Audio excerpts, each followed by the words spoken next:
I'm Jack Lynch. I'm the author of The Lexicographer's Dilemma, which is a history of our idea of good English. Where do we get the notion that one kind of English is the right kind and everything else is the wrong kind?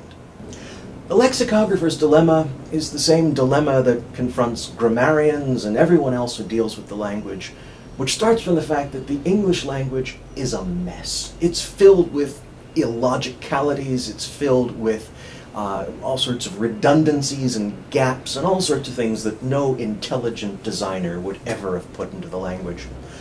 The question that a lexicographer or a grammarian or anyone who tries to catalog the language has to face is, should he or she try to fix that or just report it in all its messiness?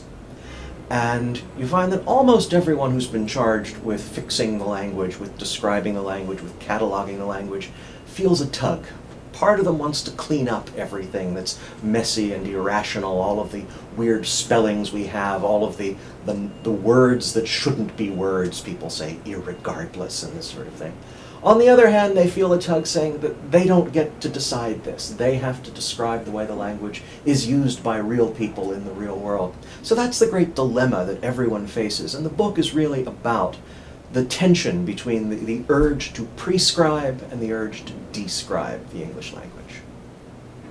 It's interesting that the very first grammars of English, written for English speakers instead of for people who speak other languages who want to learn English, but the first English grammars for English speakers get written in the late 17th century, and they're not written by scholars, they're not written by aristocrats who want to enforce their speech habits on the middle classes.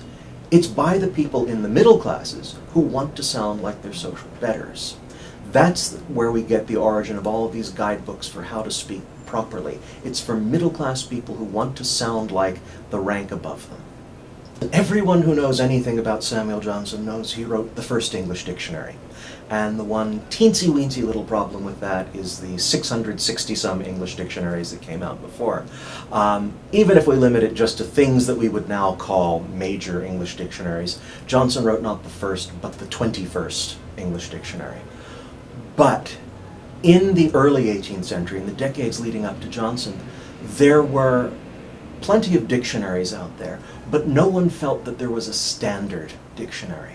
This is when we get people being very anxious about the notion that the language itself is in chaos, it's anarchic, and it needs someone to come in and regulate it. Samuel Johnson, when he signed on to do the dictionary, made it pretty clear he was willing to be that person. In his first plans for the dictionary, he says that he wants to set order on the entire language, he wants to regulate chaos and all of that. One thing that too many people forget is that language always changes. No one has ever succeeded in stopping it. The best, most concentrated efforts of the best scholars in the world have never stopped language from changing. And of course, most people who see the change are convinced that things are getting worse. Everyone assumes that the language was in much better shape a few decades ago. You can go back to one of the founding documents in Western literature, in the Iliad, where we have the archetypal heroes in Western literature, our greatest, most noble figures. There's an old man off to the side saying, when he was young, they had real heroes back then. Same thing happens in language. Everyone's convinced it's declining, but if so, it's been declining for as long as human beings have been standing upright.